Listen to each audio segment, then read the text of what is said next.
আসসালামু আলাইকুম বন্ধুরা। গল্পের শুরুতে আমরা আমেরিকার একটা ছোট্ট শহর ডেরি দেখতে পাই, যেটা বাইরে থেকে একেবারে শান্ত আর নর্মাল মনে হচ্ছিল, কিন্তু এই শান্তির আড়ালে এক ভয়ঙ্কর সত্য লুকিয়ে আছে।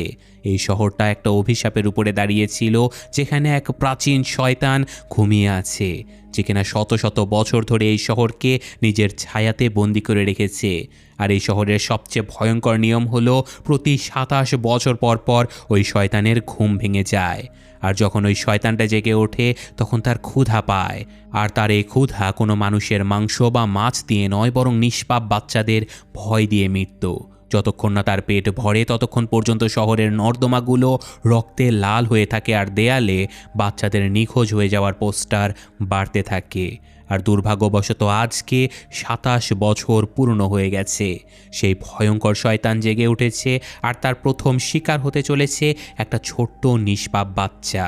এই ঘনিয়ে আসা বিপদের মাঝেই আমরা ধীরে ধীরে ১৯৮৮ সালের অক্টোবর মাসে পৌঁছে যাই, যেখানে পুরো ডেরি শহরে মুষলধারে বৃষ্টি হচ্ছিল। এমন বৃষ্টি যা থামার নামই নিচ্ছিল না। আর এখন আমরা একটা বাড়ির ভেতরকার দৃশ্য দেখতে পাই, যেখানে বিল নামের একটা ছেলে নিজের ঘরে অসুস্থ হয়ে পড়ে আছে। সে তার ছোট ভাই জর্জির জন্য একটা কাগজের নৌকা বানাচ্ছে। আসলে বিল তার ভাইকে খুবই ভালোবাসে, তাই সেই নৌকার উপরে মোম বা ওয়াক্স লাগিয়ে দেয়, যাতে করে সেটা পানিতে ভিজে নষ্ট না হয়ে যায়। জর্জি খুবই খুশি হয়ে নৌকাটা নেয়, আর সে বিলকে জড়িয়ে ধরে আর নিজেই রেইনকোট পরে এই বৃষ্টিতেই খেলার জন্য বাইরে বেরিয়ে যায়। বিল তাকে সাবধানে যেতে বলে, কিন্তু দুর্ভাগ্যবশত এটাই হতে যাচ্ছে এই দুই ভাইয়ের শেষ দেখা। জর্জি বাইরে চলে আসে, আর তার নৌকাটা রাস্তার পাশে বয়ে যাওয়া পানিতে ছেড়ে দেয়। পানির স্রোত খুবই বেশি ছিল, তাই নৌকাটা খুবই জোরে ভেসে যায়, আর ছোট্ট জর্জি সেই নৌকাটার পিছু পিছু দৌড়াতে থাকে। সে খুবই খুশি ছিল, কিন্তু ঠিক তখনই তার মাথা রাস্তায় লাগানো একটা ব্যারিকেডের সাথে ধাক্কা খায়, আর বাচ্চাটা সেখানেই পড়ে যায়। সে নিজেকে সামলানোর আগেই তার নৌকাটা ভেসে গিয়ে রাস্তার পাশে থাকা একটা অন্ধকার নর্দমার ভেতরে গিয়ে পড়ে যায়। জর্জি ঘাবড়ে গিয়ে নর্দমার কাছে পৌঁছে যায়, আর সে হাঁটু গেড়ে বসে ওই গর্তের ভেতরে উকি দেয়। ভেতরটা ছিল একেবারে ঘুটঘুটে অন্ধকার। ঠিক তখনই ওই অন্ধকারের মাঝে জর্জির দুটো জলজলে হলুদ চোখ দেখতে পায়। জর্জি ভয় পেয়ে পিছিয়ে আসে, আর তখনই আলোতে একটা মুখ ভেসে ওঠে। সাদা রং মাখা মুখ, লাল চুল, আর একটা অদ্ভুত ভয়ঙ্কর হাসি ছিল। ওই জোকার জর্জিকে দেখে খুবই মায়াভরা গলায় বলে, তোমার কি নৌকাটা চাই? জর্জি একটু কুঁকড়ে যায়। সে বলে যে আমাকে অপরিচিতদের সাথে কথা বলতে মানা করা হয়েছে। তখনই জোকার তার চাল চালে। সে বলে যে আমি পেনিওয়াইজ, নাচুনে জোকার, আমি তো নেচে বেড়াই। নাও, এখন আমরা পরিচিত তো হয়ে গেলাম। তার গলার কণ্ঠে একটা অদ্ভুত সম্মোহন ছিল। সে জর্জিকে ফাঁসানোর জন্য পপকর্ন আর চকলেট ক্যান্ডির লোভ দেখায়, সার্কাসের গল্পও বলে। আর জর্জির মনে হয় যে এটা বোধহয় শুধুমাত্র নাচনেওয়ালা একটা জোকার, যে কিনা এই নর্দমায় আটকে পড়েছে। কোনো বিপদ হয়তো তার কাছ থেকে আসবে না। তাই এখন কথায় ভুলিয়ে সেই পেনিওয়াইজ তাকে ওই নৌকাটা দেখিয়ে দেয়, বলে যে এটা তোমার নৌকা, এটা নিয়ে নাও। জর্জি সেই নৌকাটা নেবার জন্য হাতটা ধীরে ধীরে নর্দমার ভেতরে ঢোকায়। সে জাস্ট তার নৌকাটা ছুঁতেই যাবে, ঠিক তখনই পেনিওয়াইজের চেহারা বদলে যায়।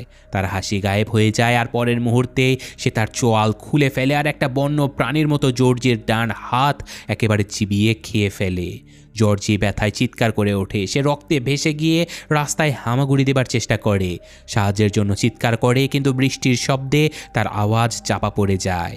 সে পালানোর আগে নর্দমার ভেতর থেকে একটা লম্বা হাত বেরিয়ে আসে, আর জর্জির পা ধরে টেনে অন্ধকারের মধ্যে নিয়ে চলে যায়। রাস্তায় এখন আর কেউ নেই, শুধু বৃষ্টির পানি, যা কিনা রক্তে লাল হয়ে গেছে।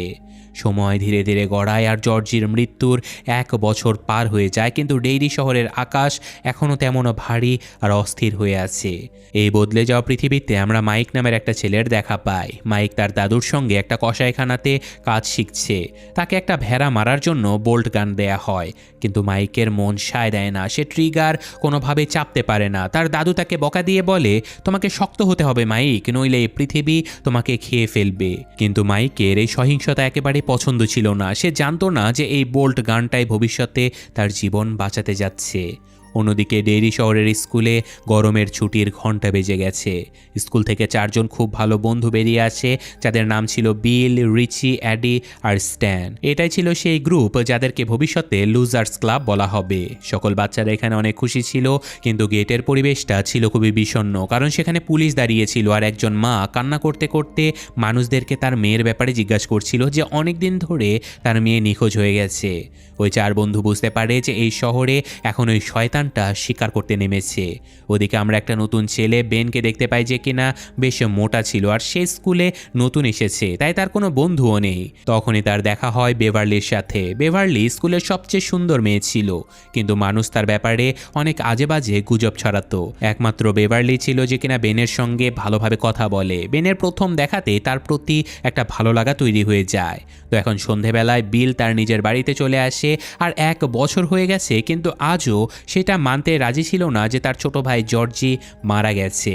সে গ্যারেজে গিয়ে তার বাবাকে এই শহরের ড্রেনেজ সিস্টেমের একটা মডেল দেখায়। বিল খুবই আশা নিয়ে বলে যে ড্যাড, জর্জির রেইনকোটটা এখানেই পাওয়া গিয়েছিল, হতে পারে সে ভেসে গিয়ে ব্যারেন্স পর্যন্ত পৌঁছে গেছে, আমাদের তাকে খোঁজা উচিত। এটা শুনে তার বাবার ধৈর্যের বাঁধ ভেঙে যায়। সে রেগে গিয়ে বিলকে ঝাঁকিয়ে চিৎকার করে বলে যে বিল, বাস্তব দুনিয়াতে ফিরে এসো, জর্জি অনেক আগেই মারা গেছে, ও আর কোনো দিন ফিরবে না। বিলের চোখে পানি চলে আসে। তার বাবা এখান থেকে চলে যায়, কিন্তু বিলের আশা ভাঙে না। সে মনে মনে সিদ্ধান্ত নেয় যে সে নিজেই তার বন্ধুদেরকে নিয়ে ব্যারেন্সে গিয়ে সত্যিটা খুঁজে বের করবে। এভাবে গল্প এগিয়ে যায়, আর আমরা মাইককে দেখতে পাই যে কিনা তার সাইকেলে করে মাংসের ডেলিভারি দিতে একটা দোকানে পৌঁছে গেছে। দোকানে যাবার এই গলিটা বেশ জনশূন্য ছিল। মাইক তার সাইকেল থেকে মাংসের প্যাকেটটা বের করবে, ঠিক তখনই দোকানের দরজার ফাটল দিয়ে অনেকগুলো পোড়া কালো হাত বেরিয়ে আসতে থাকে। দরজার চারপাশ দিয়ে কালো ধোঁয়া বের হতে থাকে, আর ভেতর থেকে কারো ছটফট করার শব্দ শুনতে পায় সে। এই শব্দগুলো ছিল তার মৃত বাবা মায়ের। আসলে এই জোকার কোনো সাধারণ শয়তান নয়, সে বাচ্চাদের মন পড়ে ফেলতে পারে। মাইকের সবচেয়ে বড় ভয় ছিল সেই আগুন, যেই আগুনে কয়েক বছর আগে তার বাবা মা পুড়ে মারা গিয়েছিল, আর সেই পেনিওয়াইজ ঠিক সেই ভয়েরই সুযোগ নিচ্ছে। সে তাকে সেটাই দেখাচ্ছে যেটা মাইক সবচেয়ে বেশি ভয় পেত। মাইক সাহস করে এগিয়ে যায়, কিন্তু যখনই সে কাছে পৌঁছায় তখনই সব কিছু গায়েব হয়ে যায়। দরজাটা খোলে, আর ভেতরের অন্ধকারে সে আবারও সেই দুটো জলজলে হলুদ চোখ দেখতে পায়। সেই শয়তান জোকার তাকে অন্ধকার থেকে এক দৃষ্টিতে তাকিয়ে দেখছে। মাইক কিছু বুঝে ওঠার আগেই হঠাৎ করে একটা জোরে হর্ন বেজে ওঠে। শহরের বদমাশ ছেলে হেনরি আর তার গ্যাং এখানে চলে আসে। তারা মাইককে ভয় দেখায় আর এখান থেকে চলে যায়। তারপর দোকানের মালিক বাইরে বেরিয়ে আসে। সেখানে না তো কোনো আগুন ছিল, না কোনো হাত। মাইক বুঝতে পারে যে এটা তার পুরনো ভয়, যেটা কিনা সত্যি হয়ে তার মগজে ফিরে এসেছে। আর তাছাড়াও এটা সেই শয়তান হতে পারে যে কিনা এই শহরে 27 বছর পর ফিরে আসে, তাই এই শহর এখন আর নিরাপদ নয়। তো গল্প এখন আমাদের স্ট্যানের সাথে পরিচয় করিয়ে দেয়। সে ছিল একটা ইহুদি পরিবারের ছেলে, যেখানে নিজের বার মিৎজা অনুষ্ঠানের প্রস্তুতি নিচ্ছে। সে একটা পুরনো বই ফেরত রাখার জন্য অফিসে চলে যায়। যে ঘরটা একেবারেই শান্ত ছিল, সেখানে দেয়ালে অনেকগুলো অদ্ভুত পেন্টিং ঝোলানো ছিল, কিন্তু একটা পেন্টিং দেখে স্ট্যান সবচেয়ে বেশি ভয় পেয়ে যায়। সেখানে ছিল বাঁশি বাজানো একটা মহিলা। ওই মহিলার চেহারাটা বাঁকা চেরা আর চোখ দুটো ফাঁকা ছিল, যেন সে স্ট্যানের আত্মার ভেতরে উকি দিতে যাচ্ছে। স্ট্যান ভয়ের চোটে ওই পেন্টিংয়ের দিকে তাকাতেও চায় না। সে দ্রুত বই রেখে ওখান থেকে চলে যাচ্ছিল, ঠিক তখনই পেছনে কিছু একটা পড়ার জোরে শব্দ হয়। স্ট্যানের বুকের ধরফরানি বেড়ে যায়। সে ঘুরে দেখে যে ওই পেন্টিংটা মাটিতে পড়ে আছে। স্ট্যান কাঁপতে থাকা হাতে পেন্টিংটা উপরে তোলে, কিন্তু এ কি, ফ্রেমের ভেতরের ক্যানভাসটা একেবারে ফাঁকা হয়ে গেছে। ওই পেন্টিংটা থেকে মহিলাটাই গায়েব হয়ে গেছে। তখনই পেছন থেকে দরজা খোলার আওয়াজ আসে।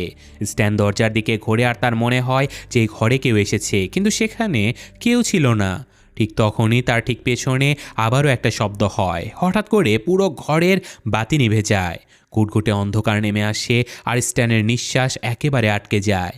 যখন সে ধীরে ধীরে পেছনে ঘোরে, সে দেখতে পায় সেই বাঁশিওয়ালা মহিলা এখন আর পেন্টিংয়ে নয়, একেবারে বাস্তবে অন্ধকারের মধ্যে দাঁড়িয়ে আছে। তার চেহারা খুবই বাজেভাবে বিগড়ে গেছে, আর সে ওই ধারালো দাঁত বের করে স্ট্যানের দিকে তাকিয়ে আছে। স্ট্যান ভয়ে চিৎকার করে ওঠে। সে নিজের প্রাণ বাঁচিয়ে সেখান থেকে পালায়, আর সে বুঝতে পারে যে এই শহর তার সবথেকে খারাপ ভয়গুলোকে বাস্তবে রূপ দিতে চলেছে। এবার ছিল বেনের পালা। সে ছিল এই শহরে একেবারেই নতুন। এখানে তার পরিচিত কোনো বন্ধু নেই, তাই সে তার সব সময় লাইব্রেরিতে বই পড়ে কাটিয়ে দেয়। কিন্তু সে কোনো গল্পের বই পড়তো না, বরং ডেইরি শহরের কালো ইতিহাস পড়তো।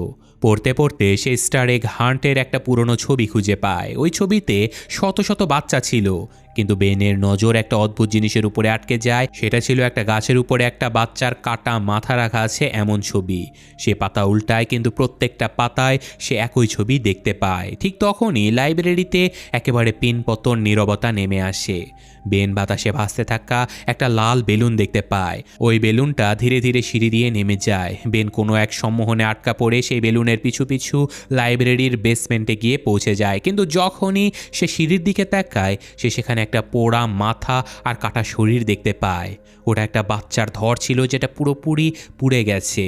হঠাৎ করে ওই মুন্ডহীন শরীরটা বেনের দিকে দৌড়াতে শুরু করে। বেনের চিৎকার বেরিয়ে আসে আর সে প্রাণ বাঁচিয়ে উল্টো দিকে দৌড়াতে থাকে। দৌড়াতে দৌড়াতে হঠাৎ সে কারোর সাথে ধাক্কা খায়, আর সেটা কোনো ভূত ছিল না, বরং এখানকার লাইব্রেরিয়ান ছিল। যখন সে আবারও ঘুরে পেছনে তাকায়, তখন সেখানে আর কেউ ছিল না। বেন হাঁপাতে হাঁপাতে লাইব্রেরি থেকে বাইরে বেরিয়ে আসে, আর সে বুঝতে পারে যে বইয়ে লেখা ওই ভয়ানক ইতিহাস এখন বাস্তব হয়ে তার পেছনে পড়ে গেছে। বেন লাইব্রেরি থেকে বের হতেই বিপদ তার জন্য অপেক্ষা করছিল। হেনরি আর তার গুন্ডা বন্ধুরা তাকে ঘিরে ফেলে। তারা বেনকে খুবই বাজেভাবে মারতে থাকে আর তাকে চাকু দিয়ে আঘাত করার চেষ্টাও করে।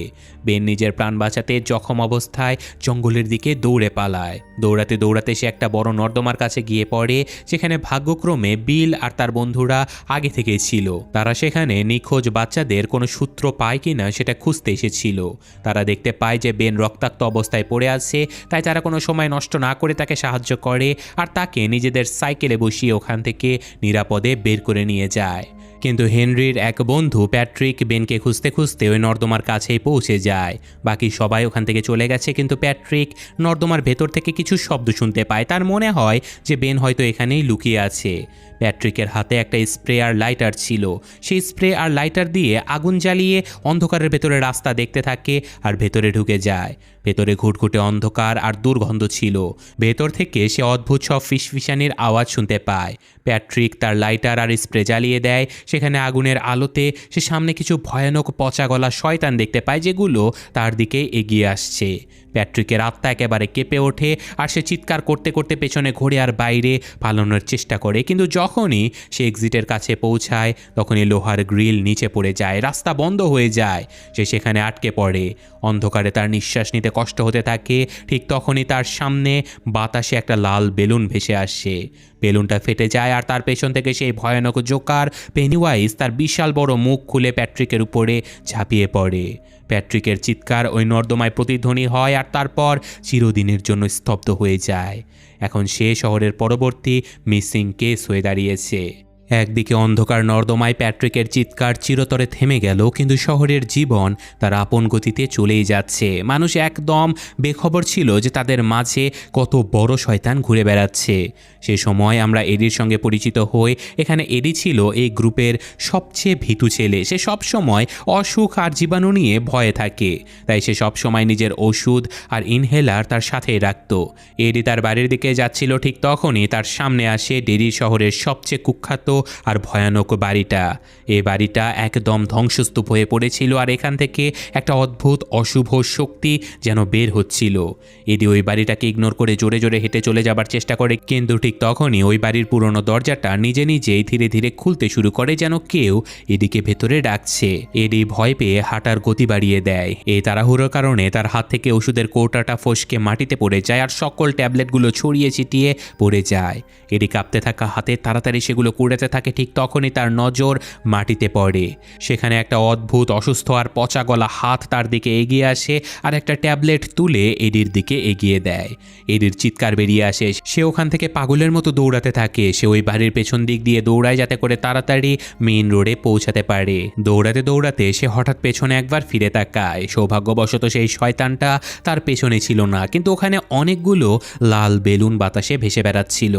এডির নিঃশ্বাস রীতিমতো আটকে যায় আর তখন তখনই ওই বেলুনগুলো ধীরে ধীরে উপরে ওঠে আর তার পেছনে সে ভয়ানক জোকারটাকে আবারও দেখা যায়। সে তার হাতে ওই বেলুনগুলো ধরেছিল আর এডিকে দেখে তার ওই বিভৎস হাসি দিয়ে সে হাত নাড়াতে থাকে। এডি আর সহ্য করতে পারে না, সে তার শরীরের সবটুকু শক্তি দিয়ে সেখান থেকে চিৎকার করতে করতে মেইন রোডের দিকে দৌড়ে পালিয়ে যায়। তো যাই হোক, এবার ছিল বেভারলির পালা। সে তার নিজের বাড়ির বাথরুমে ছিল আর তখনই সে সিঙ্কের নালা থেকে বাচ্চাদের কান্নার আওয়াজ শুনতে পায়। সে নিচু হয়ে ওই নালার ভেতরে দেখতে যায়, কিন্তু ঠিক তখনই সিঙ্কের ভেতর থেকে রক্তের একটা বিশাল ফোয়ারা ছিটকে বেরিয়ে আসে। দেখতে দেখতে পুরো বাথরুমের দেয়াল আর বেভারলি নিজেও রক্তে ভেসে যায়। সে চিৎকার করে ওঠে।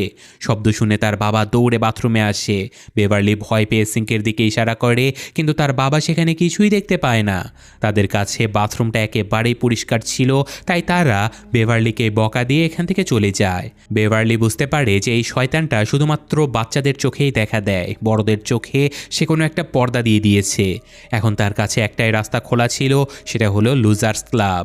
তো এখন পরদিন সে বিল আর তার বাকি বন্ধুদেরকে ডেকে পাঠায়। সকল ছেলেরা বেভারলির বাড়িতে চলে আসে আর তারা সবাই মিলে ওই রক্তাক্ত বাথরুমটা পরিষ্কার করে।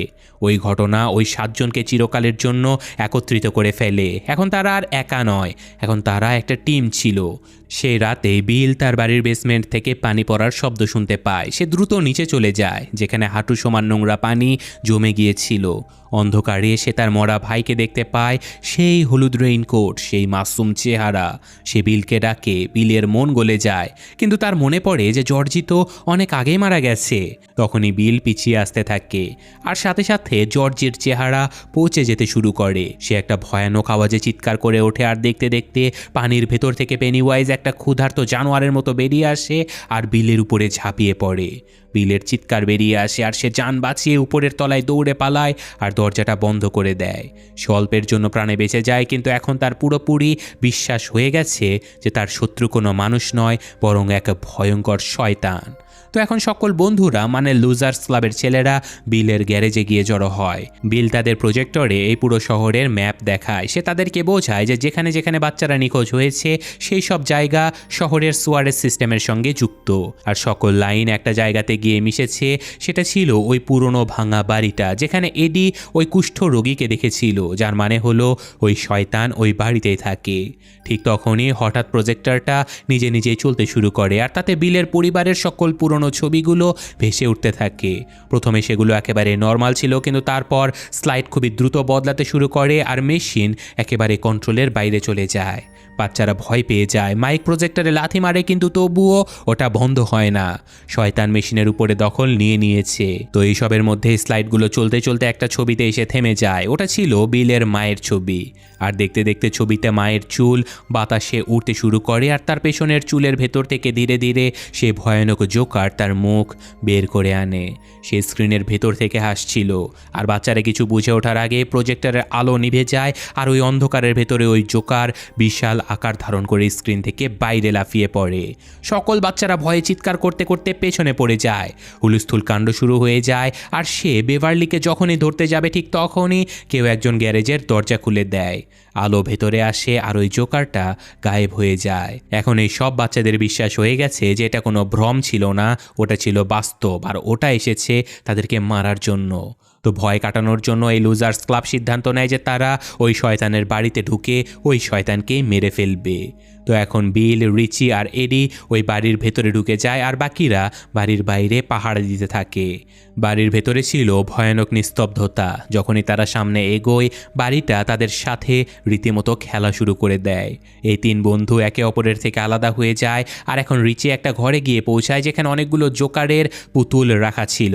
সেখানে সে একটা কফিন দেখতে পায় আর যখন সে কফিনটা খোলে তাতে সে নিজেরই মৃতদেহ দেখতে পায়। রিচি ভয়ে চিৎকার করে ওঠে, কিন্তু তার আওয়াজ এই ঘরের বাইরে যায় না। অন্যদিকে এডি মেঝে ভেঙে সোজা রান্নাঘরে পড়ে যায়, যার ফলে তার হাতই ভেঙে যায় আর সে ওখানে একা একা আটকে পড়ে। তখনই সেখানে রাখা পুরনো ফ্রিজটা নিজে নিজে নড়তে শুরু করে আর যখনই ফ্রিজের দরজাটা খোলে তখন ভেতর থেকে পেনিওয়াইজ তার বাঁকা চেরা হাড়গুলো সোজা করতে করতে বেরিয়ে আসে। এডি চিৎকার করে কিন্তু জোকার তার গলা চেপে ধরে। জোকার এডিকে মারার জন্য নিজের মুখটা হা করে, কিন্তু ঠিক তখনই বিল আর রিচি সেখানে পৌঁছে যায়। জোকার এডিকে ছেড়ে এবার বিলের দিকে এগোয়, কিন্তু ঠিক তখনই বেভারলি সেখানে চলে আসে আর একটা লোহার রড সে গায়ের জোরে একেবারে জোকারের মুখে ঢুকিয়ে দেয়। জোকার প্রথমবারের মতো ব্যথা পায়, তার মুখটা ফেটে যায়। সে আশাই করেনি যে বাচ্চারা তাকে মারতেও পারে। সে টলতে টলতে বেসমেন্টের অন্ধকার কুয়োয় লাফ দিয়ে সেখান থেকে গায়েব হয়ে যায়। বাচ্চারা এই যাত্রায় জিতে তো গেছে, কিন্তু এডি খুবই বাজেভাবে জখম হয়েছে। সে ব্যথায় কান্না শুরু করে দেয়। তারা বুঝতে পারে যে এই লড়াই এখনও শেষ হয়নি। তাই যান বাঁচিয়ে সকল বন্ধুরা ওই অভিশপ্ত বাড়ি থেকে এ যাত্রায় বেরিয়ে আসে। সকলের অবস্থায় অনেক খারাপ ছিল, কিন্তু বিলের চোখে এখনও সেই জেদ ছিল, ওই শয়তানকে মেরে ফেলার জেদ। বিল তার বন্ধুদেরকে বোঝানোর চেষ্টা করে যে ওই শয়তানটা এবার আহত হয়ে গেছে। যদি আমরা পরের বার পুরো প্রস্তুতি নিয়ে ফিরে যাই তাহলে ওই শয়তানটাকে মেরেই ফেলে দিতে পারবো। কিন্তু বিলের এই কথা শুনে রিচির ধৈর্যের বাঁধ ভেঙে যায়। রিচি রেগে গিয়ে বিলের উপরে চিৎকার করে বলে যে তোর পাগলামির জন্য আজকে এডির প্রাণ চলে যেতে পারত। তর্ক এতটাই বেড়ে যায় যে দুজনের মধ্যে হাতাহাতি শুরু হয়ে যায়। বাকি বন্ধুরা মাঝখানে গিয়ে তাদেরকে আলাদা করে দেয়। প্রচণ্ড রাগে রিচি নিজের সাইকেল নিয়ে ওখান থেকে চলে যায়। ধীরে ধীরে মাইক, স্ট্যান আর বেনও মাথা নিচু করে সেখান থেকে বেরিয়ে পড়ে। লুজার্স ক্লাব খুবই বাজেভাবে ভেঙে পড়ে। তো এভাবে কয়েক সপ্তাহ কেটে যায় আর গ্রুপটা এখনও ভাঙা অবস্থাতে রয়েছে। বিল নিজের ভুলটা বুঝতে পারে। সে ক্ষমা চাওয়ার জন্য বেভারলির বাড়িতে যায়, কিন্তু বেভারলির বাড়ির দরজা আগে থেকেই খোলা ছিল। বিল ভয়ে ভয়ে ভেতরে পা রাখে আর ভেতরে ছিল এক অদ্ভুত নিস্তব্ধতা। বিল ধীরে ধীরে বাথরুমের দিকে এগোয়, যেখানে গতবার রক্তের বিস্ফোরণ হয়েছিল। যখনই সে বাথরুমের দিকে তাকায় তখনই তার আত্মা একেবারে কেঁপে ওঠে, কারণ বাথরুমের ছাদের উপরে তাজা রক্ত দিয়ে একটা ভয়ঙ্কর মেসেজ লেখা ছিল। বিল বুঝতে পারে যে ওই শয়তান বেভারলিকে এখান থেকে নিয়ে গেছে, আর এটা ছিল একটা ওয়ার্নিং যে যদি তারা ওই শয়তানের পিছু নেয় তাহলে তারাও মারা পড়বে। কিন্তু বিলের এখন আর ভয় লাগছে না, তার প্রচণ্ড রাগ হচ্ছে। সে তখনই ওখান থেকে দৌড়ে পালায়। এখন তার কাছে একটাই উদ্দেশ্য ছিল, সেটা হলো লুজার্স ক্লাবকে আবারও একত্রিত করা আর বেভারলিকে জীবিত বাঁচিয়ে আনা। বিল দৌড়ে তার বন্ধুদের কাছে চলে যায় আর তাদেরকে জানায় যে ওই শয়তান বেভারলিকে নিয়ে গেছে। এটা শোনা মাত্রই তাদের নিজেদের মধ্যে থাকা রাগ, ভয় আর পুরনো সকল তিক্ততা এক নিমিষেই শেষ হয়ে যায়। তারা সবাই মিলে সাথে সাথে ওই অভিশপ্ত বাড়িতে পৌঁছায় তাদের বান্ধবীকে বাঁচানোর জন্য। মাইক তার বোল্ট গান নিয়ে এসেছে আর বাকিরাও লোহার রড আর পাথর তুলে এনেছে। লুজার্স ক্লাব এখন আবারও এক হয়ে গেছে, কিন্তু এবার তাদের কাছে কান্না করার কোনো সময় ছিল না। তাই তারা 7 জন পুরো প্রস্তুতি নিয়ে আবারও ওই বাড়ির বেসমেন্টে চলে যায়, যেখানে একটা পুরনো আর গভীর কুয়ো ছিল, যা সোজা শহরের নোংরা নর্দমা আর ওই শয়তানের দুনিয়াতে গিয়ে মিশে গেছে। ভেতর থেকে মৃত মানুষের পচা গন্ধ আসছিল। অবশেষে সাহস করে ওই 7 বন্ধু রশির সাহায্যে ওই গভীর কুয়োর ভেতরে নেমে যায় আর এমন একটা জায়গাতে গিয়ে পৌঁছায় যেখান থেকে আজ পর্যন্ত কেউ জীবিত ফিরে আসেনি। সেখানকার দৃশ্য দেখে তাদের গায়ের লোম একেবারে দাঁড়িয়ে যায়, কারণ সেখানে লাশের স্তূপ ছিল যেটা কিনা বাতাসে ঝুলছে। এরা সবাই ছিল সেই বাচ্চা যারা গত কয়েক বছরে শহর থেকে নিখোঁজ হয়ে গিয়েছিল, আর তাদের সবার মাঝে বেভারলিও বাতাসে জ্ঞানহীন অবস্থায় ভাসছিল। তার চোখ সাদা পাথর হয়ে গেছে আর তাকে কোনো একটা জ্যান্ত লাশের মতো মনে হচ্ছে। বেন আর তার বাকি বন্ধুরা মিলে বাতাসে ভাসতে থাকা বেভারলিকে নিচে টেনে নামায় আর কোনো রকমে তার জ্ঞান ফিরিয়ে আনে, কিন্তু তখনই তারা খেয়াল করে যে বিল সেখানে নেই। তারা এখন বিলকে খুঁজতে সামনে এগোয় আর দেখতে পায় যে বিল তার ছোট ভাই জর্জির সামনে দাঁড়িয়ে আছে। জর্জি কান্না করতে করতে বিলকে বলছে যে তুমি আমাকে নিতে আসোনি কেন ভাইয়া, আমি বাড়িতে যেতে চাই। বিলের মন আবারও গলে যায়, কিন্তু সে বুঝতে পারে যে এটা তার ভাই নয়, জাস্ট ওই শয়তান আরও একবার তাকে ধোঁকা দিতে এসেছে। তাই এবার বিল দেরি না করে বোল্ট গানটা নিয়ে নেয় আর জর্জির মাথায় চালিয়ে দেয়। গুলি লাগার সাথে সাথে তার লাশ মাটিতে পড়ে যায়, কিন্তু কিছুক্ষণ পরে সে ছটফট করতে থাকে আর হঠাৎ করে ভয়ানক একটা জোকার এসে বদলে যায়। এখন ওই শয়তান বিলের উপরে চড়ে বসে আর তাকে প্রাণে মেরে ফেলার চেষ্টা করে। তো বাকি সকল বন্ধুরা দ্রুত তাকে বাঁচাতে চলে আসে আর দৌড়ে সবাই ওই শয়তানের উপরে ঝাঁপিয়ে পড়ে। শুরুতে তো ওই শয়তান অনেক শক্তিশালী ছিল, তাই সবাইকে তুলে সে দূরে আছড়ে ফেলে দেয়, যার ফলে তারা সবাই খুবই ভয় পেয়ে যায়। এবার জোকার বিলকে চাপটে ধরে আর বাকি বন্ধুদের হুমকি দেয় যে তোমরা এখান থেকে চলে যাও, আমি শুধু একে রেখে দেব আর তোমাদের সবাইকে মাফ করে দেব। কিন্তু তারা তাদের বন্ধু বিলকে ছেড়ে যাওয়ার পাত্রই ছিল না। তারা তাদের অবশিষ্ট সাহস জড়ো করে আর এবার লোহার রড আর লাঠিসোঁটা নিয়ে পুরো শক্তি দিয়ে চারিদিক থেকে জোকারের উপরে হামলা করে দেয়। জোকার তাদের ভয় দেখানোর জন্য নিজের রূপ বারবার বদলাতে থাকে আর তাদের সবচেয়ে বড় ভয়গুলো বারবার দেখানোর চেষ্টা করে, যাতে করে এই বাচ্চাদেরকে সে কাবু করতে পারে। কিন্তু এবার কোনো বাচ্চাই আর ভয় পায় না, তাদের ভয় এখন শেষ হয়ে গেছে। আর যখন শিকার ভয় পায় না, তখন শয়তান দুর্বল হয়ে পড়ে। পেনিওয়াইজের শরীর ভাঙতে শুরু করে। সে প্রথমবারের মতো নিজেই ভয় পেয়ে যায় আর জখম হয়ে নিজের প্রাণ বাঁচাতে টলতে টলতে সেখানে থাকা একটা অন্ধকার গর্তে লাফ দেয়। ওই শয়তান সেই গভীর গর্তে পড়ে গায়েব হয়ে যাবার পরে সেখানে শান্তি নেমে আসে। বিল সেখানে কাদার মধ্যে তার ভাইয়ের সেই হলুদ রেইনকোটটা খুঁজে পায় আর সে ওই রেইনকোটটা জড়িয়ে ধরে কাঁদতে কাঁদতে তাকে চিরকালের জন্য বিদায় জানিয়ে দেয়। এখন তার বিশ্বাস হয়ে গেছে যে জর্জি আর কখনো ফিরে আসবে না। ওই সকল বন্ধুরা যারা খুবই ক্লান্ত আর আহত ছিল, তারা একে অপরকে সাহায্য করে আর ওই দুর্গন্ধমুক্ত নর্দমা থেকে বেরিয়ে আসে। তো কিছুদিন পর সকল বন্ধুরা একটা মাঠে দেখা করে, যেখানে বেভারলি তাদেরকে জানায় যে যখন সে অজ্ঞান ছিল তখন সে দেখেছে ওই শয়তান মারা যায়নি, সে শুধুমাত্র ঘুমিয়ে গেছে আর সে আবারও 27 বছর পরে ফিরে আসবে। তাই তারা প্রতিজ্ঞা করে যদি ওই জোকার আবারও ফিরে আসে তবে তারাও ফিরে আসবে আর ওই জোকারকে চিরকালের জন্য শেষ করে দেবে। এরপর এক এক করে সবাই নিজেদের রাস্তায় চলে যায় আর লুজার্স ক্লাব তাদের সবচেয়ে বড় ভয়কে হারিয়ে দিয়ে হিরোস ক্লাব হয়ে যায়। কিন্তু তারা জানে না যে এটা কিন্তু গল্পের শেষ নয়, কারণ এটা ছিল এই গল্পের শুধুমাত্র একটা শুরু।